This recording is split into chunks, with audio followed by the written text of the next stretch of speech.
Deixa eu até aproveitar, então, eu quero perguntar para o Carlos o seguinte, né? Já que a gente está falando também de investidor estrangeiro, de Bolsa Brasileira, chama atenção como a nossa Bolsa andou muito menos que a dos países emergentes. Inclusive, em 2021, é a pior Bolsa dos principais índices acionários em moeda local, aí não vi ainda em dólar. Mas se a gente bota, deixa eu até colocar na tela aqui para comparar, para a gente ver esse gráfico, vocês também acompanharem comigo. Aqui está. Enquanto você coloca, o real era a moeda de pior desempenho, né? A semana passada. Exato. Os emergentes perdendo, inclusive, do peso argentino. Até o peso acabou nos passando. Eu tenho esse número aqui que a gente olha todo dia, deixa eu mostrar. Mas pode falar, Fernando. Tá bom, deixa eu só botar aqui na tela, então. Esse é o EWZ, que é a nossa bolsa em dólar, no último ano. Está caindo quase 16%. E o índice de emergentes subindo quase 34%, e tirando China, emergentes menos China, quase 31%. Então, realmente, o Brasil ficou para trás, não é apenas em relação ao mundo desenvolvido, a nossa bolsa ficou para trás em relação ao mundo emergente também. Aí a pergunta que eu faço para o Carlos é, será que o Brasil não está ficando barato e daqui a pouco vai voltar esse fluxo, ou o Brasil pode ficar mais barato ainda, né? A questão de oportunidade ou um value trap, né? Você precisa ter algum tipo de previsibilidade para que isso se torne uma oportunidade. Enquanto nós estávamos retomando a economia, a retomada realmente foi em V pós-pandemia, mas mostra sinais de arrefecimento, os investidores estrangeiros, principalmente, estavam olhando mais atentos ao Brasil. E, inclusive, né, agora, com toda essa questão, coloca em xeque a agenda de IPOs. Né? Nós temos hoje 42 IPOs protocolados na CVM, né? E a gente tem visto ali, principalmente nas conversas com investidores estrangeiros, um certo receio, ou não querendo mais alocar dinheiro novo, como aconteceu nos últimos meses do ano passado, né? Trazendo ali a preocupação de substituição, principalmente, né? O que eu vendo para alocar nessa empresa, caso ele julgue a empresa consistente, ali, que traga ganhos consistentes no IPO, mas não trazendo dinheiro novo. Então, o risco, né, obviamente, é a incerteza. Isso é o que a gente mais tem agora, né? Por isso, até a tentativa de retomar essa agenda de mais liberal, né? O governo foi muito bipolar a semana passada, né? Com sinalização ali da era Getúlio, do petróleo é nosso, e depois entregando medidas provisórias ali para privatização, inclusive dos Correios, né? Estava arquivado já há um bom tempo, mas a questão é toda previsibilidade, né? Que é o que o investidor hoje mais deseja. Roberto, você ia trazer um dado aí que eu queria compartilhar a tela? Não, mas você já falou. Agora, eu queria adicionar uma coisa, quer dizer, claro.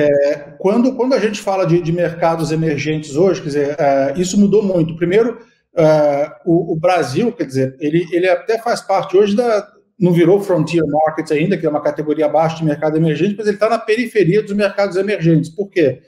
Em primeiro lugar, quer dizer, hoje o Brasil é 5% do índice MSCI. Há 10 anos atrás, no auge, ele chegou a ser 15%.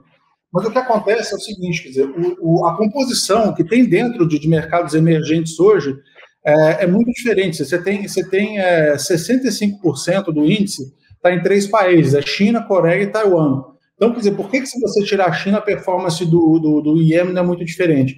Porque lá você tem Coreia e Taiwan. Então, por exemplo, e hoje 50% do índice de mercados emergentes, quando você olha em base setorial, é tecnologia. E aí você está falando de gigantes mesmo de tecnologia, você está falando de empresas de tecnologia de verdade, não empresa de e-commerce aqui no Brasil, que as pessoas chamam de tecnologia.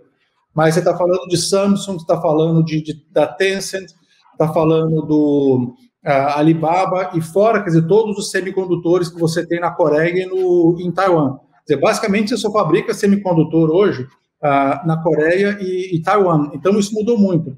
E aí, quer dizer, o que acontece, como que o investidor aloca em mercado emergente hoje? Quer dizer, então, mercado emergente virou basicamente a Ásia, tá? Quer dizer, norte da Ásia. E aí, quer dizer, depois ele tem esses países, os países que já foram grandes em mercados emergentes, são mais ou menos periféricos. Então, o Brasil, fora da Ásia. Então, nesse sentido, o Brasil está competindo com 3 países, 4, ele compete com a Rússia, com a Turquia, com a África do Sul e com o México. E se você olhar todos eles, a moeda do Brasil está bem pior. O país, esse é o dado que eu ia mostrar, mas eu falo aqui. A moeda, se você olhar, a moeda que eu acho que é mais comparável com o real é o Rand, da África do Sul. Então, em 12 meses, o Rand apreciou 3% e o real perdeu 20%. Pessoas comparam com a lira turca, mas ela é muito idiosincrática. O rublo também... O peso mexicano é mais ou menos parecido, o peso mexicano perdeu só 7%, e o rublo perdeu 12%, mas o rublo, quer dizer, ao contrário do Rand, do peso mexicano, ele tem muita coisa de componente geopolítico também. Mas, quer dizer, se você falar de Brasil, México e África do Sul, são, no caso da África do Sul até mais, são países que são muito parecidos do ponto de vista econômico, tem mesmo de desigualdade social, e depende muito de commodities. E no caso da África do Sul, até ela conseguiu criar uma gigante de tecnologia, que é a Naspers. Tudo bem, os caras deram uma tacada lá atrás, que foi comprar 33% da Tencent, depois, quer dizer, investiram em várias empresas de internet, não só na África, mas também na Europa. Então, o Brasil não tem tecnologia, então fica um negócio bem complicado. Então, como é que é o processo de decisão? A Ásia não tem como investidor em mercado emergente, não tem uma participação muito grande na Ásia. Aí depois falou, bom, e aí ele pega o que sobrou, do dinheiro que sobrou aqui, deixa eu ver quanto que eu vou colocar e quais desses 5 mercados eu vou escolher. Tá? Então, ele tem lá entre Brasil, Rússia, África do Sul e Turquia, ele vê, sabe, o pouco que sobrou, ele vai colocar nesses mercados. É mais ou menos assim o processo de decisão desses caras hoje. Deixa eu até... só um ponto, Fernando, acho que a grande válvula de escape, aí, tudo que o Roberto falou, é commodity, que o Brasil não tem comparável global, né? Então, setor de grãos, alimentos, frigoríficos, minério, né, seria aí o tradicional porta de entrada para o investidor estrangeiro. Até aproveitando, pessoal, que eu vi que tem várias perguntas aqui, algumas até mais específicas. Então, sobre produto de investimento, fundos, papéis, abram aqui o primeiro link na descrição do vídeo para abrir a conta na Liberty e aí conversar com um dos nossos assessores que podem tirar todas as dúvidas. Mas deixa eu aproveitar só para mostrar aqui, então, os pontos que o Roberto trouxe sobre os emergentes até hoje não serem mais tão comparáveis ao Brasil. O Brasil já não faz mais parte desses emergentes, está no frontier market, mercado de fronteiriço, que realmente assim, nos entristece como sociedade. Mas deixa eu botar aqui o mais comparável, que seria, então, o EWW, que é o México, e o ILF, que é o ETF de América Latina. Até nessa comparação, o Brasil está perdendo no último ano.